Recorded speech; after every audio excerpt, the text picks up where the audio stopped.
Bonjour à tous, je suis ravi de vous retrouver au hall. J'ai le plaisir d'accueillir ce matin Alexis Mas, président de Condor. Bonjour Alexis. Bonjour. Alors Alexis, aujourd'hui tu vas nous présenter non pas un mais deux films en effet. The Souvenir partie 1 et 2, le film de Johanna Hogg, a été d'ailleurs ce matin-là pour présenter le film. Comment s'est passée cette présentation ce matin avec le public de 9h? Très bien, on fait tourner Johanna toute la journée, donc on va un peu lui faire une espèce de marathon. Elle est, euh, Elle est anglaise, elle découvre un peu l'appétence qu'on a en France pour les films, elle est juste sidérée qu'il y ait une séance à 9h. Donc c'est aussi marrant de voir comment elle perçoit ça. Et elle a sensibilisé le public au fait que voilà, il fallait voir les deux parties à la suite, parce que c'est vrai que c'est un peu particulier comme architecture ce qu'on fait comme sortie et comme mode de visionnage sur ces deux films. Alors c'est vrai que les réalisateurs encore français, même étrangers, trouvent ça toujours très étrange qu'il y ait du monde à 9h le matin, et donc j'imagine en plus pour une anglophone.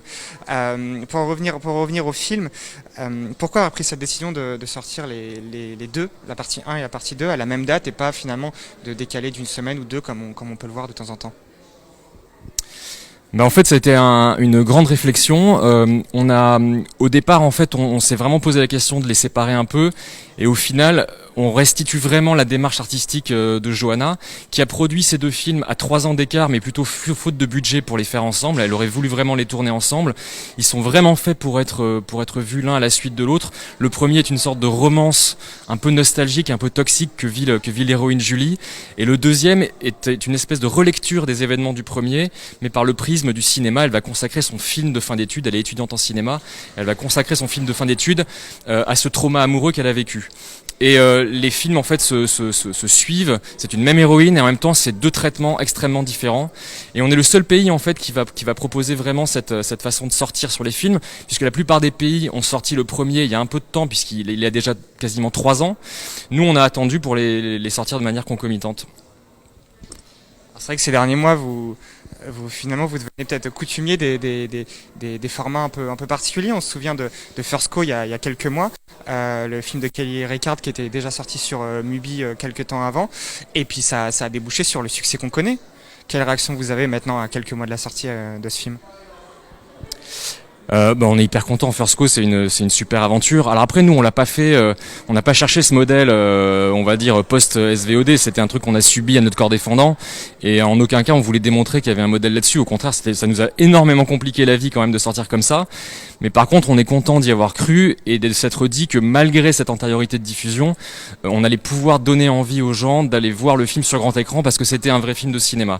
Et moi, la grande fierté que j'ai par rapport au parcours du film, au fait de passer 100 000 entrées, c'est pas la première fois qu'on a ce score-là. Par contre, je pense que c'est la première fois qu'on est aussi heureux de le faire, parce qu'on a réussi à montrer l'attraction de la salle un peu envers et contre tout quand on y croit, quoi. Et ça, c'est vraiment ce qui nous galvanise dans l'équipe par rapport au succès de First Cow. Pour revenir un petit peu à The Souvenir, on n'a pas parlé de la genèse, de l'arrivée du film dans le catalogue de Condor. Comment ce film anglais est arrivé chez vous? Est-ce que vous pouvez nous raconter un petit peu le process et notamment ce qui s'est passé à Cannes? Alors nous en fait on a vu le premier film en fait a gagné le Grand Prix à Sundance, et Sundance c'est un festival qu'on fréquente beaucoup. C'était en 2019 qu'il a gagné. On avait adoré le film et on s'est mis à vouloir l'acquérir à ce moment-là. C'était un film qui était dans les méandres d'un studio, donc c'est toujours très compliqué d'acquérir un film dans ces conditions, donc ça a pris un peu de temps. Et entre-temps on a appris en fait qu'il y avait une suite, ce qu'on ne savait pas au départ, donc on a été très intrigués. On a aussi beaucoup creusé sur qui était Johanna Hogg, parce qu'on la connaissait pas comme personne en France. Et on a découvert à la fois une personne géniale et quelqu'un qui on pensait que c'était une débutante. En fait, elle a une carrière déjà très confirmée à l'international.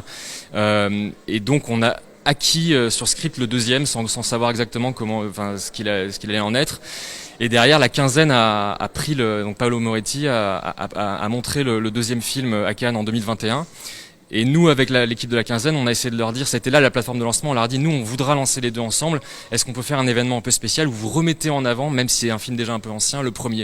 Et c'est comme ça que toute cette stratégie du diptyque a démarré à Cannes.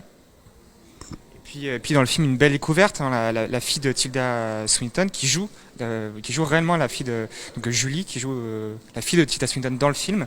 Je crois que c'est son premier film pour elle, exactement. Oui, elle s'appelle Honor Swinton Byrne, elle est juste incroyable. C'est vraiment une révélation. C'est une nature. C'est marrant parce que c'est pas une actrice professionnelle, c'est son premier rôle, elle n'est pas certaine de vouloir vraiment continuer, et elle a un naturel, enfin voilà, si vous voyez le film, vous allez vraiment associer l'héroïne à cette actrice qui juste crève l'écran, et c'est vrai que sa filiation avec sa propre mère, elle joue aussi cette parenté-là à l'écran, rajoute au vertige un peu méta de ces films qui sont très autobiographiques, et nous, dans la promotion du film, on pousse beaucoup à faire connaître la backstory derrière la création de ces films, parce que c'est un peu vertigineux de se rappeler que c'est l'histoire de cette réalisatrice, mais elle a dû attendre 25 ans pour pouvoir la mettre à l'écran, en faisant appel à son amie d'enfance Tilda Swinton, qu'elle connaissait depuis l'école primaire, et en faisant jouer sa fille aussi à l'écran. Donc tout ça donne un espèce de process créatif hyper intéressant qu'on met autant en avant que les films eux-mêmes en fait. Donc un film assez, voire très autobiographique. Est-ce qu'on peut plutôt parler de films de chroniques sur le passage à l'âge adulte d'une jeune femme, ou plus d'un film sur le cinéma finalement, ou peut-être les deux d'ailleurs? C'est vraiment les deux. C'est vraiment les deux parce que le premier film est la chronique d'un premier amour malheureux. Et le deuxième film est une espèce de relecture des mêmes événements, mais c'est vraiment une ode au cinéma. C'est une sorte de nuit américaine, puisqu'on voit beaucoup dans le deuxième Julie faire ce tournage, mais on se rend compte que ce tournage pour elle est une psychanalyse qui cherche à éclairer des zones d'ombre qu'elle-même n'a pas comprises dans ce qu'elle a vécu dans cette relation toxique. Et même nous, en tant que spectateurs, on comprend pas tout dans le premier, on voit le deuxième, et dans le processus créatif que nous montre Julie en tournant son propre film, on se met à comprendre des choses des événements du premier. Donc il y a quelque chose pareil, un aller-retour entre les deux films qui est vraiment passionnant.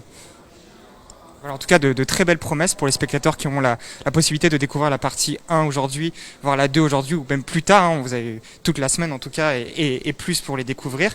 Merci de nous avoir accordé ces quelques mots, Alexis, et puis bon courage pour la suite. Merci, à bientôt. À bientôt.